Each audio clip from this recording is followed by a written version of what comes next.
Assalamualaikum warahmatullahi wabarakatuh. Selamat berjumpa kembali dengan channel Husnul Mufid atau channel podcast Gus Kampung ini. Pada hari ini saya akan bincang-bincang tentang Ramadan, tentang puasa dengan Al-Mukarram Kiai Haji Nur Ihya, pengasuh pondok pesantren Rohim Ar-Rohim di Surabaya, di Bangkalan, di Bangil, Pasuruan, dan Pati. Pertanyaan saya adalah bagaimana menyambut datangnya bulan Ramadan ini, Bapak Kiai Nur Ihya? Saya persilakan. Bismillah, alhamdulillah, wassalatu wassalamu ala rasulillah Sayyidina Muhammad ibn Abdillah wa ala alihi wa sahbihi mawala amma ba'd. Terima kasih kepada Romo Kiai Haji Husnul Mufid MPDI yang telah menerima kami bersilaturahmi di studio ini. Semoga beliau, Romo Kiai Husnul Mufid, sebagai pengasuh pondok pesantren virtual ya, di mana-mana punya santri di seluruh Indonesia bahkan dunia. Kadang ada orang yang mencibir ya, orang yang berjuang berdakwah melalui media elektronik komunikasi terkini, dihujat orang duwe santri, orang duwe pondok. Jangan begitu. Sekarang zamannya berbeda. Kita harus mampu mengikuti perkembangan zaman. Informasi teknologi terkini. Tidak bisa kita meremehkan, saya ini loh, santri saya ribuan. Enggak bisa seperti itu, karena zamannya sudah beda. Ini alhamdulillah beliau Kiai Haji Husnul Mufid MPDI menerima silaturahmi kami dan mengajak kami untuk berdiskusi ya, ngaji bersama dalam podcast Gus Kampung ya. Jadi sebenarnya ini bukan kampung tapi kota. Tapi namanya saja kampung, karena di Jemur Wonosari, Wonocolo, Surabaya ini termasuk kawasan kota Surabaya Selatan ya. Beliau bertanya, ngajak diskusi tentang menghadapi bulan suci Ramadan tahun ini. Ya, kita patut untuk berbangga karena Allah telah mempertemukan kita, memberi waktu, menambah usia kita untuk menambah kegiatan ibadah kita kepadanya. Alhamdulillah masih dipertemukan kembali oleh Allah setelah kawan-kawan kita 3 tahun yang lalu kena corona. Sekarang sudah tiada. Alhamdulillah kita masih berjumpa dengan Ramadan tahun ini dengan keadaan sehat walafiat.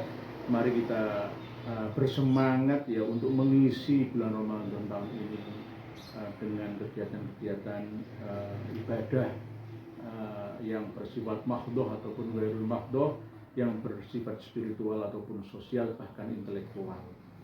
Kita harus senang. Siapa yang senang, man farihah bidukhuli Ramadan haramallahu jasadahu ala niron, kan ada seperti itu.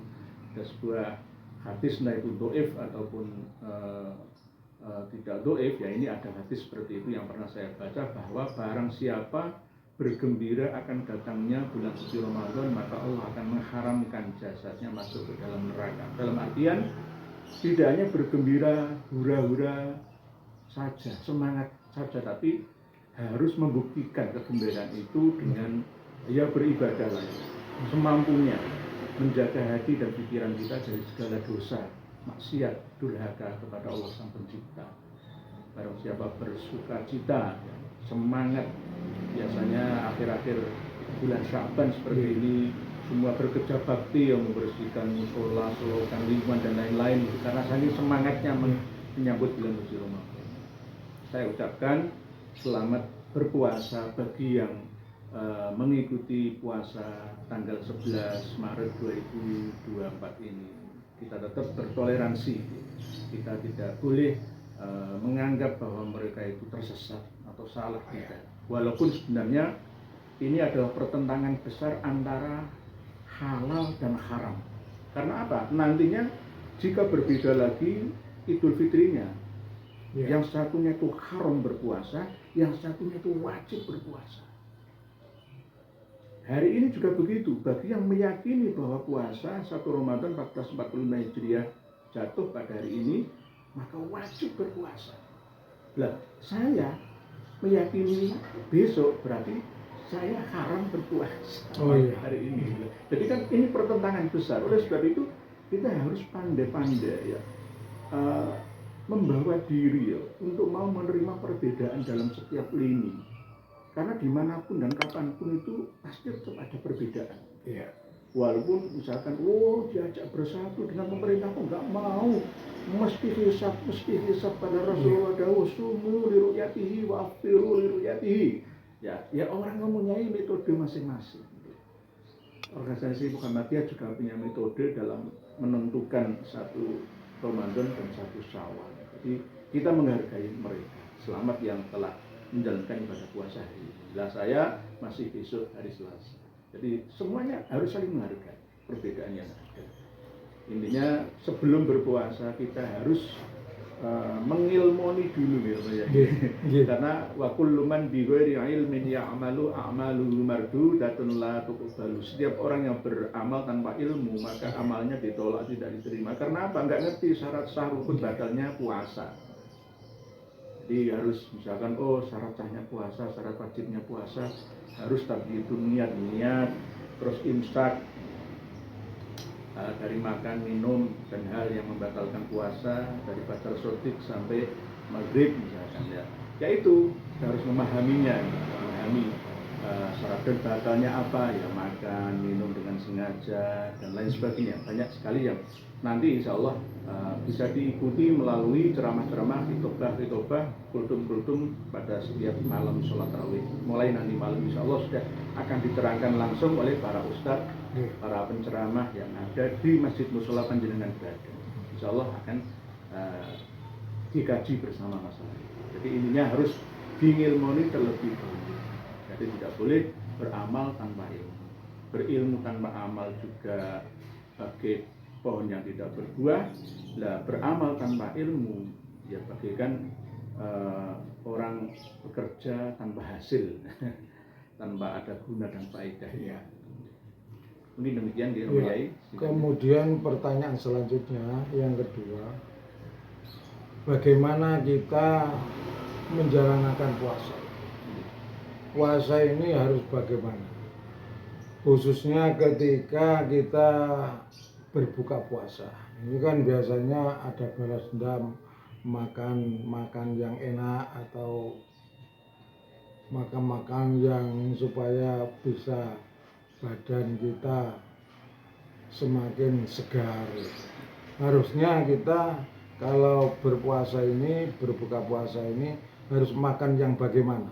Apa makan seperti balas dendam, makan yang begitu mewah-mewah atau makan sederhana? Puasa itu sendiri artinya adalah al-imsak, menjaga soma yasumu siyaman, menjaga diri dari hal-hal yang membuat nafsu ini liar. Ini seperti itu, baik nafsu makan, nafsu minum, nafsu syahwat, nafsu amarah, lawamah, agar menjadi nafsu yang mutmainnah, yang terkendali. Intinya seperti itu. Lah, masalah puasa balas dendam nanti buka puasanya dengan makan minum yang mewah ya, itu nanti ada aturan-aturan tertentu ya. Intinya adalah puasa itu hakikatnya mendidik kita untuk merasakan pedihnya orang-orang yang sulit makan, sulit minum, sulit dalam hidupnya, kesulitan dalam nafkah sumber kehidupannya. Akhirnya pendidikan puasa itu hasilnya nantinya kita akan meningkat ya, jiwa sosial kita, tidak hanya spiritual tapi sosial kita. Ternyata ada orang yang kurang beruntung dari kita yang harus kita tolong. Saya mendirikan yayasan panti asuhan sosial santren gratis itu bermula dari ini ya. Jadi bermula dari pendidikan puasa ini. Lah untuk apa saya berpuasa kalau tidak ada hasilnya? Kalau toh misalkan hasilnya cuma di bulan Syawal saja, lalu di bulan Dzulqa'dah, Dzulhijjah dan seterusnya saya nggak punya bukti nyata dari hasil puasa saya, lah untuk apa? Akhirnya saya menjalankan puasa yang resmi 30 hari, lainnya 11 bulan itu untuk pembuktian. Sama seperti ketika kita sholat, ya di luar sholat juga tetap zikrullah, tetap menyembah, berdoa kepada Allah, tapi tidak hanya di formalitas dalam sholat kita. Jadi ada sholat formal, ada yang non formal. Sama seperti puasa kita. Jadi untuk membangkitkan semangat, mengasah kepekaan jiwa sosial kita. Jadi nanti kita akhirnya ada zakat fitrah, ada zakat mal, infak dan sedekah yang harus kita keluarkan. Itu bukan hak kita.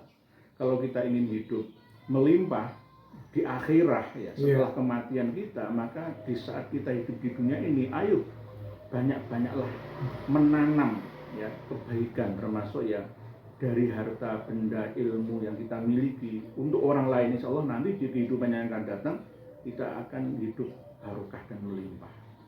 Sama seperti kalau kita diceritani oleh kiai-kiai dulu itu, barang siapa yang berkorban nanti di akhirat waktu dia melewati sirat itu akan naik onta, naik kendaraan. Bukan seperti itu. Maksudnya adalah ketika kita kepingin besok kita punya mobil, ayo sekarang kita berkorban. Korban kambing atau sapi, insya Allah nanti mudah untuk memiliki mobil itu, mudah memiliki bis itu. Kalau ingin hidup kita itu enak kepenak, kadang ada orang itu yang hidupnya itu jauh dari kesialan, selalu gampang gitu loh. Mau apa itu mudah gitu loh. Terus gitu datang, itu karena amal baiknya yang dia tanam pada masa lalu, atau saat dia masih jayanya, atau saat dia masih kecilnya. Kecil namanya, kecil umurnya, kecil usia orangnya, raganya. Nah itu, jadi masalah balas dendam itu sebenarnya kita kembalikan ke tingkatan puasa. Dalam kitab Bahjatul Wasail, dalam kitab Ihya Ulumuddin itu juga ada keterangan bahwa puasa kita itu terdiri dari 3 tingkatan, yakni puasa awam atau umum, dan yang kedua khusus, yang ketiga adalah khususul khusus atau khuasil khuas, super istimewa. Jadi tingkatan ini kita maklumi gitu. Jadi tidak bisa kita paksakan khuasil khuas untuk awam. Saatnya dimana kita menjelang buka puasa, biasanya di kota-kota di mana-mana itu ada yang jual takjil ya ini. Tinggal milih apa saja. Penganganan semua berlimpah di pinggir jalan, tinggal milih lah. Ini kita niati kalau kita mau belanja yang menolong orang yang berjualan. Kita bagi-bagi rezeki, jangan hanya rezeki untuk saya sendiri dan keluarga saya. Orang juga berhak untuk hidup gitu. Jadi jiwa sosial mereka juga punya hak untuk hidup seperti kita, mendapatkan uang untuk keluarganya, untuk nafkah anak istrinya. Jadi monggo balas dendam, tapi niatilah ya yang baik untuk menolong penjual-penjual itu supaya laku jualannya mendapat keuntungan, sama-sama menikmati kelimpahan, keberkahan dalam bulan Ramadan ini. Kita alhamdulillah di Indonesia ini puasa hanya berapa jam ya? Kalau di Eropa ya di kutub itu ada yang 19 jam ya, ada yang 15 jam ya. Kita ini enak di sini di Indonesia, apalagi cuaca di sini juga tidak terlalu ekstrim seperti Afrika, masih enak. Intinya kita harus niat dari awal, nawaitu shaumauddin an adai fardhi syahri ramadhani hadisana bi fardhillah taala itu. Tapi itu niat sejak malam Ramadan sebelum sahur sampai ghurubus syamsi, kita menahan diri dari makan, minum, jima, menyebabkan mulah dan lain-lain yang membatalkan puasa, dengan niat mencari ridha Allah lillahi ta'ala, mencari ridha Allah. Man shoma ramadhana imanan wa ihtisaban ghufira lahu ma taqaddama min dhanbi. Ihtisab itu menghitung. Sama seperti orang bisnis itu harus setiti hati-hati ya. Demi setiti lan hati-hati. Pretono untung 50 rupiah. Harus dihitung karena 50 rupiah kalau kali 100 jadi berapa? Ini teman-teman kawan-kawan dari China kan begitu bisnis itu. Berarti ihtisab itu hisab itu ngitung temenan, hitungan gitu. Berarti aku nek puasa kok banyak nganggurnya, tidur saja ya enggak ada gunanya saya puasa. Ya tidur secukupnya. Jangan sampai membuat memakai dalil tidurnya orang berpuasa tidak ada. Lah saya itu bekerja, saya nggak punya libur Iya. setiap bulan puasa itu. Iya. Berarti lah enak tidur lah. Oh iya. Ya enak bekerja. Orang tidur saja itu lebih bermasalah daripada orang yang bekerja. Orang bekerja itu masalah juga, tapi lebih bermasalah hanya tidur saja karena nggak ada rezeki yang datang mendatanginya. Jadi intinya kita berpuasa harus lahir batin. Jadi, syariat ya hakikat kita harus taat ya semuanya. Iman waktu saban, lalu nantinya kita akan diampuni oleh Allah dosa-dosa kita yang lalu yang telah kita lalui. Mungkin begitu sementara. Pemirsa, inilah komentar dari Kiai Nur Ihya tentang puasa Ramadan. Kemudian pertanyaan yang ketiga yang terakhir adalah tarawih. Bagaimana kita melakukan tarawih pada saat awal-awal puasa Ramadan ini?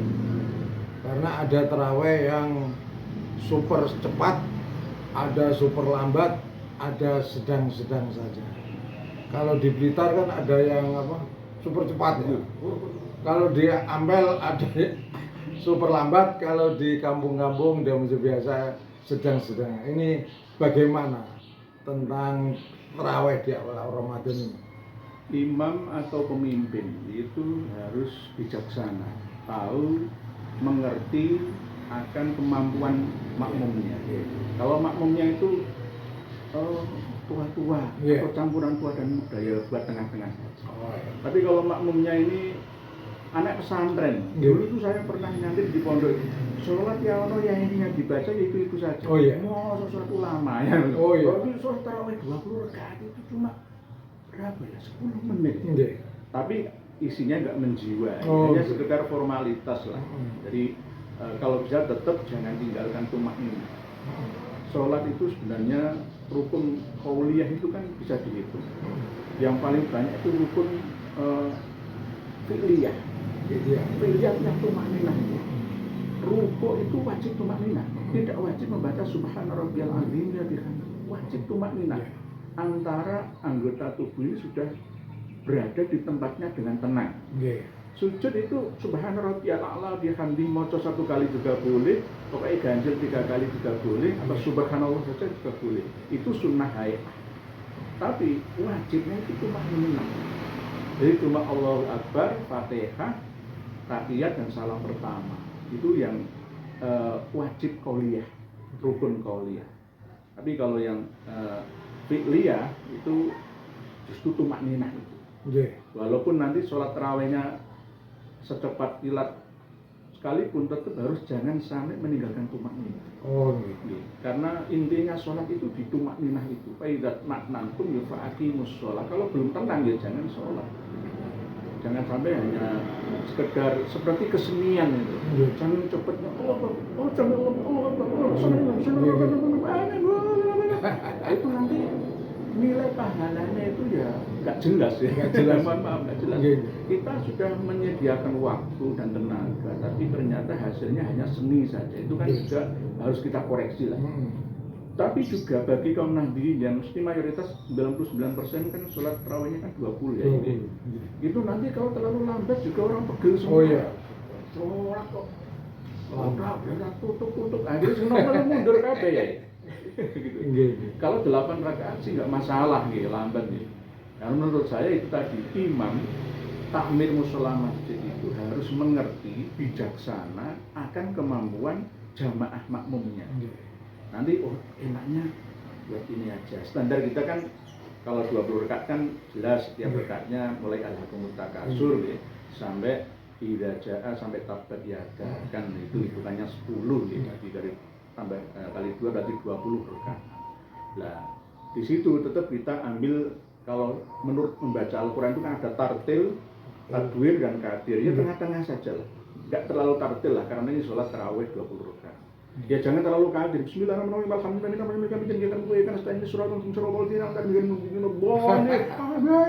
Nah, akhirnya ini kan enggak menjiwai. Kurang tumakninah. Angen-angen sak maknanya itu di mana itu loh. Fatihah maca Quran ya angen-angen sak maknanya. itu nanti karena di dalam sholat itu tidak ada bala kecuali apa yang masuk ke dalam hati dan pikiran. Itu yang paling penting. Jadi menurut saya pilih tartil, tajwid atau kadir sama seperti orang membaca Al-Quran, tergantung mahir atau tidaknya. Tapi tetap harus bijaksana, mampu melihat kemampuan dari jamaahnya. Ya, intinya seperti itu. Pemirsa, inilah 3 pertanyaan yang telah saya sampaikan kepada Kiai Nur Ihya bahwa tentang awal puasa Ramadan, tentang puasa dan sholat tarawih. Untuk itu, sebelum saya akhiri, ini ada hadiah buat Kiai Nur Ihya tentang buku yang berasal dari saya.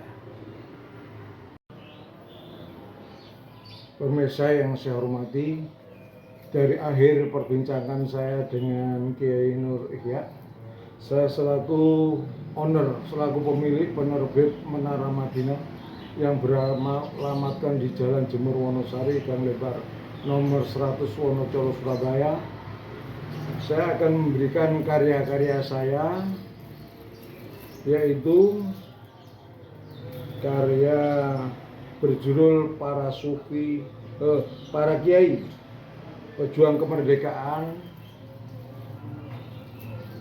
pada Pertempuran Palagan Ambarawa hingga menjelang Indonesia Merdeka. Ini saya kasihkan kepada Kiai Nur Ihya. Alhamdulillah. Bagaimana komentarnya tentang buku ini? Buku yang sangat berharga, jarang diterbitkan oleh penerbit lainnya. Monggo dicari, beli, Bisa beri langsung ke saya. KRT Dr. Andus Wisnu Mufid MPDI. Bisa beri ke saya, nomor HP 0856 480 43120. Saya ulangi, 0856 480 43120. Cukup dengan ongkos kirim saja, untuk bukunya gratis, dan nanti tak kasih bonus buku 1. Ini saya memberi juga buku tentang Kiai Telingsing Kudus yang merupakan guru dari Sunan Kudus dalam bidang seni ukir.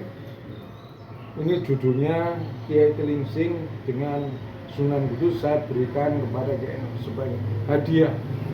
Bagaimana komentarnya? Beliau Kiai Telingsing ini kalau nggak salah masih ada hubungan nenek kakek moyang panjenengan gitu sama Yai. Jadi ini nama China, tapi Muslim. Makamnya ada di Kudus Kota. Daerah Sunggingan. Saya masih belum ke sana. Ini saya cari-cari informasinya, baru ketemu buku ini di sini.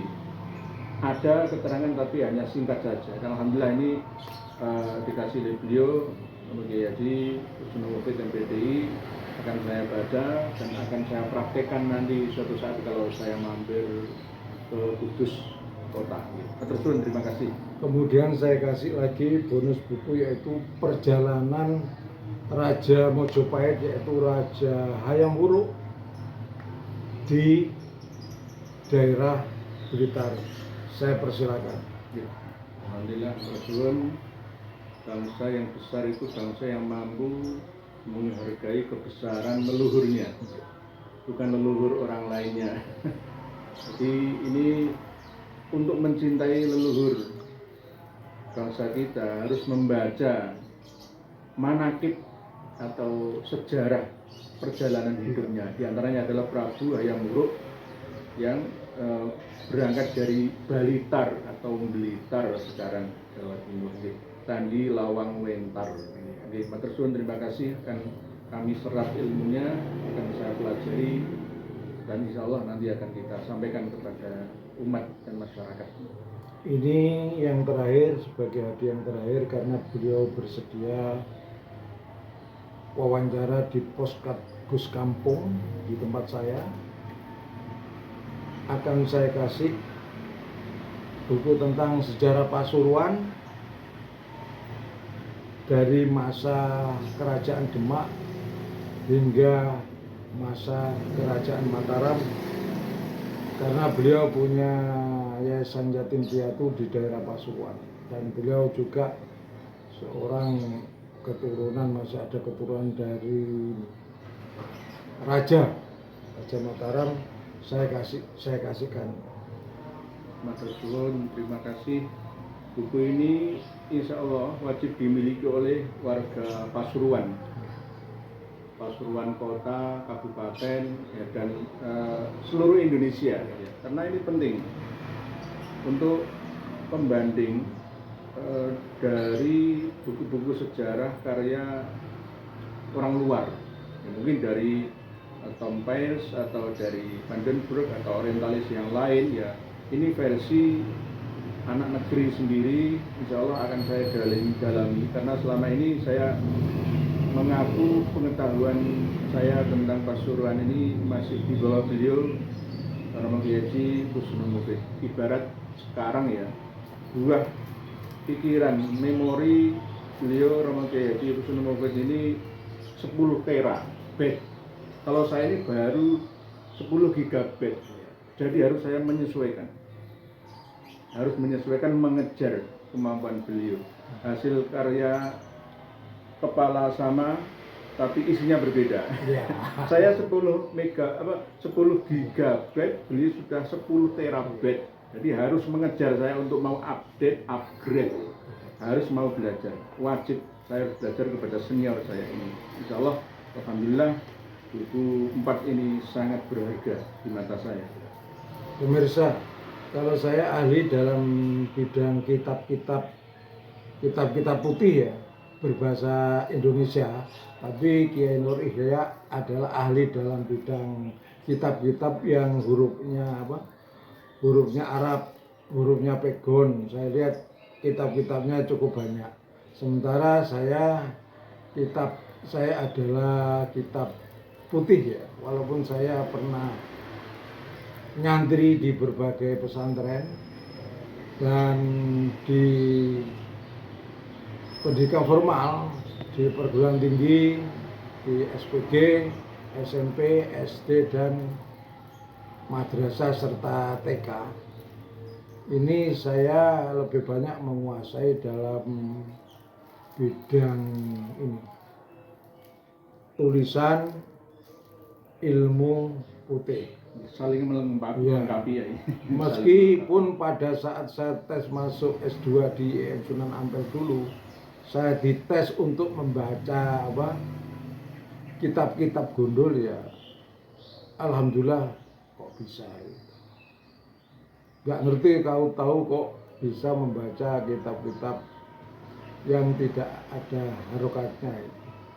Apa ini ilmu laduni, apa ini ilmu keturunan, karena leluhur saya, dari kakek saya, dari bapak saya mengajar ngaji di rumah.